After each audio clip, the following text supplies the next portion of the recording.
बहुत समय पहले की बात है। एक बार मुझे इंसानों को जानने की जिज्ञासा हुई।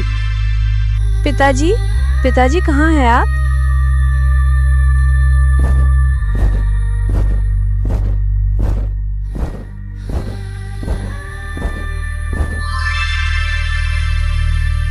कादम्बरी, क्या हुआ बेटी? मुझे क्यों बुलाया? पिताजी, मैं इंसानों को जानना और परखना चाहती हूँ, इसलिए मैं कल्याणगढ़ से बाहर भूलोक में जाना चाहती हूँ। कृपा करके मुझे जाने की अनुमति दे पिताजी।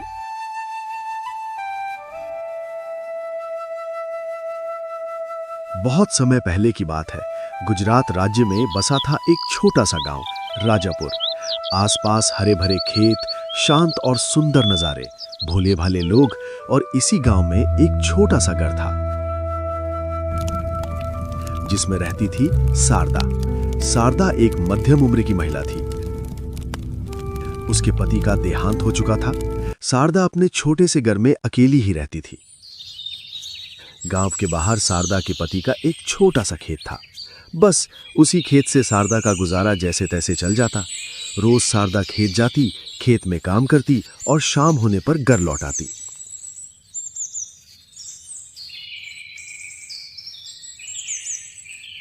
एक दिन खेत में काम करते करते शारदा को ध्यान ही नहीं रहा कि शाम ढल चुकी है। आसमान में धीरे धीरे काले बादल घिराए थे। हवा तेज हो चुकी थी। तभी शारदा के कानों में आवाज आई, शारदा। शारदा ने देखा तो इसके पड़ोस में रहने वाला नाथालाल पास में खड़ा था। अरे शारदा भाभी, रात हो चुकी है, अब तक आप घर नहीं लौटी?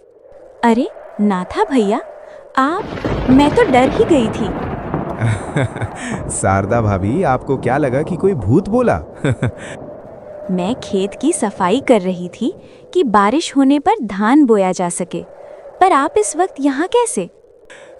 भाभी, मैं तो मेरे खेत में जानवरों ने एक बड़ा खड्डा कर दिया था, बस वही ठीक करने में देर हो गई। खेत से निकला तो देखा कि इस वक्त आपको खेत में देखा तो इधर चला आया। अच्छा ऐसा है, तो क्या आपका काम खत्म हो गया कि नहीं? नहीं नहीं भाभी, अभी नहीं हुआ। मैं तो थक गया, सोचा कि अब कल ही कुछ हो पाएगा, तो घर को निकल पड़ा। चलो भाभी, मैं तो चला, जल्दी से आप भी निकल लो। रात को छोटे मोटे जानवर निकल आते हैं और आप ठहरी अकेली। कोई सांप बिच्छू से पाला पड़ गया तो क्या करेगी आप?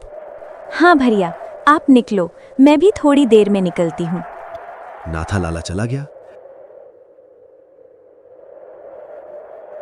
शारदा ने अपना काम समेटा। तब तक बारिश शुरू हो चुकी थी। शारदा जल्दी जल्दी घर जाने को निकल पड़ी।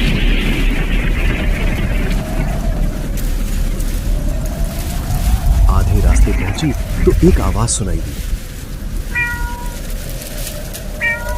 शारदा ने देखा कि एक काली बिल्ली झाड़ियों के पीछे भीग रही है। कितनी प्यारी बिल्ली है ये, बारिश में क्या इसका कोई ठिकाना नहीं है? अरे अरे, ठीक है, चलो मेरे साथ, मेरे घर चलो। कम से कम मैं तुम्हें छत तो दे ही सकती हूँ। आओ चलो चलो मेरे साथ। शारदा को दया आ गई और उसने बिल्ली को अपने साथ ले लिया। बिल्ली और शारदा घर लौट आई। घर आकर शारदा ने खाना बनाया और बोली, अरे प्यारी छोटी बिल्ली, घर में दूध नहीं है तो तुमको रोटी ही मिलेगी, ठीक है? तभी ऐसा लगा कि बिल्ली उसकी बात समझ गई हो, वैसे बोली। शारदा को आश्चर्य हुआ पर उसने ध्यान नहीं दिया और दोनों ने खाना खाया और शारदा चारपाई पर सो गई। बिल्ली चारपाई के नीचे आराम करने लगी।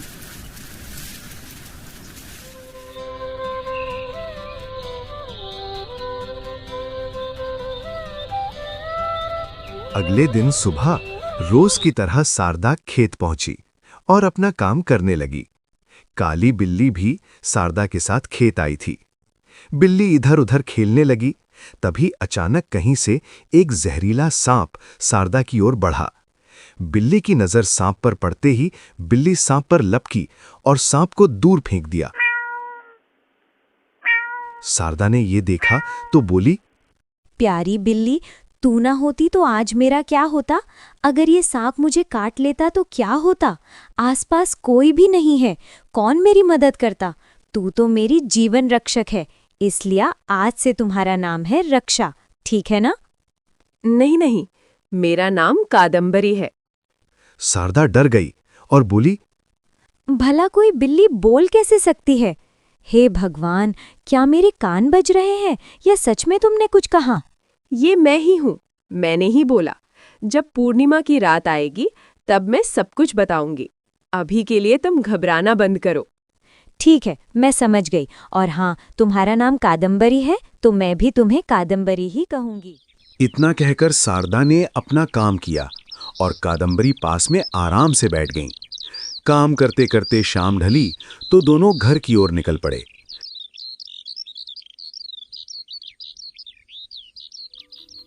घर आकर शारदा ने पूछा, क्या तुम कोई जादुई जीव हो?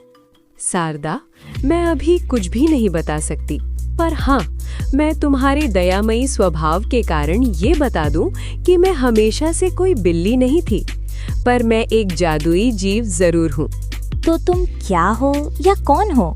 मुझे ये जानने की जिज्ञासा हो रही है। पूर्णिमा की रात आने दो, मैं सब बताऊंगी। आखिर पूर्णिमा की रात ही क्यों? क्योंकि पूर्णिमा की रात को चांद की रोशनी में मेरे ऊपर लगा श्राप कुछ वक्त के लिए हट जाएगा और मैं अपनी सारी परेशानियां खुलकर बता पाऊंगी। अगर इसमें मैं कोई मदद कर सकूं तो मैं जरूर करूंगी।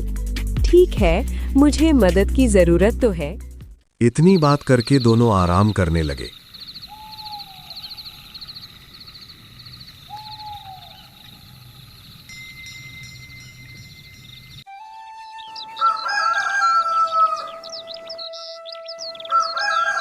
धीरे धीरे दिन बीते और आखिर पूर्णिमा की रात आ गई।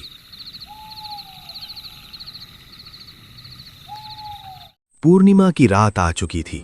पूरा गांव चैन की नींद सो रहा था। शारदा ने पूछा, अरे कादम्बरी, कई दिन बीत गए हैं, अब तो पूर्णिमा की रात भी आ चुकी है।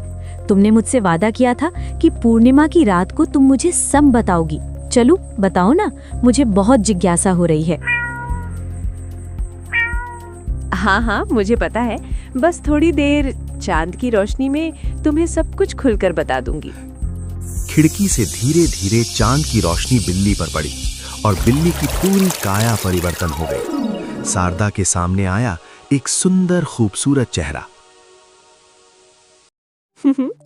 अरे शारदा, तुम फिर से चौंक गई ना? यूं चौंको मत, ये मेरा वास्तविक स्वरूप है। मैं हूँ कल्याणगढ़ नगर के महामंत्री की इकलौती बेटी कादम्बरी। कल्याणगढ़ कोई आम इंसानों का नगर नहीं है। हम लोग प्राचीन बेताल जाति के वंशज हैं। हम मायावी विद्याओं में पारंगत लोग हैं। तुम कितनी सुंदर हो, किसी राजकुमारी से कम नहीं लगती। तो तुम यूं बिल्ली कैसे बन गई और ऐसे दर दर भटकना क्यों पड़ रहा है? ये सब मुझ पर लगे श्राप के कारण है। मुझे सब कुछ जानना है। मैंने अपने पूरे जीवन में कभी भी ऐसे जादू होते नहीं देखा। मुझे बताओ कि क्या हुआ था और तुम्हें मेरी मदद क्यों चाहिए? ठीक है, मैं सब बताती हूँ, तो सुनो। बहुत समय पहले की बात है। एक बार मुझे इंसानों को जानने की जिज्ञासा हुई। पिताजी कहाँ हैं आप?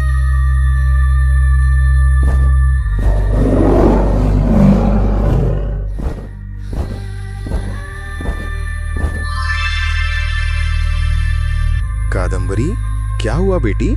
मुझे क्यों बुलाया? पिताजी, मैं इंसानों को जानना और परखना चाहती हूँ, इसलिए मैं कल्याणगढ़ से बाहर भूलोक में जाना चाहती हूँ। कृपा करके मुझे जाने की अनुमति दे पिताजी। नहीं नहीं, तुम भूलोक पर नहीं जा सकती बेटी। तुम मेरी एकमात्र संतान हो। मुझे तुमको खो देने का डर है। पिताजी, हम मायावी बेताल जाति के वंशज हैं, भला हमें क्या डर? ठीक है, तो मेरी बात ध्यान से सुनो। कादम्बरी बेटा, मनुष्यों की दुनिया में कभी भी किसी साधु या संत से दुश्मनी मत कर देना। यूं तो मनुष्यों में कोई जादुई शक्ति नहीं होती, पर कुछ लोग तांत्रिक होते हैं, तो कहीं कहीं कोई तपस्वी भी हो सकता है। एक समय तुम किसी तांत्रिक को हरा सकती हो, पर तपस्वी को नहीं। जाना है तो जरूर जाओ, बस इन दो तरह के लोगों से हमेशा दूरी बनाए रखना ही तुम्हारे लिए अच्छा होगा। मेरी सलाह ध्यान में रखना। मैं पूरी तरह से आपके निर्देशों का पालन करूंगी। कृपा कर मुझे अनुमति दें पिताजी। ठीक है। ताली ताली बेताली रूप परिवर्तन।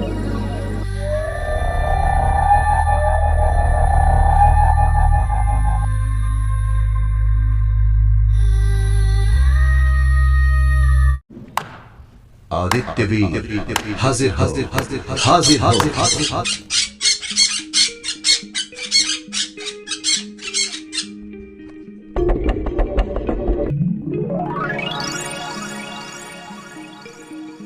जाओ कादंबरी के पीछे। मैं नहीं चाहता कि वो कोई मुसीबत में पड़े। तुम चुपके से उसके पीछे रहना और ध्यान रखना कि उसे पता न चले। अगर कोई दुर्घटना हो तो तुरंत मुझे सूचित करना, समझ गए ना? जी जी महामंत्री जी, जैसी आपकी आज्ञा। मैं अभी जाता हूँ। अगर जरूरत पड़ी तो मैं आपको मायावी संदेश भेज दूंगा। आप चिंता न करें, सेवक पर विश्वास रखें। मैं जाता हूँ।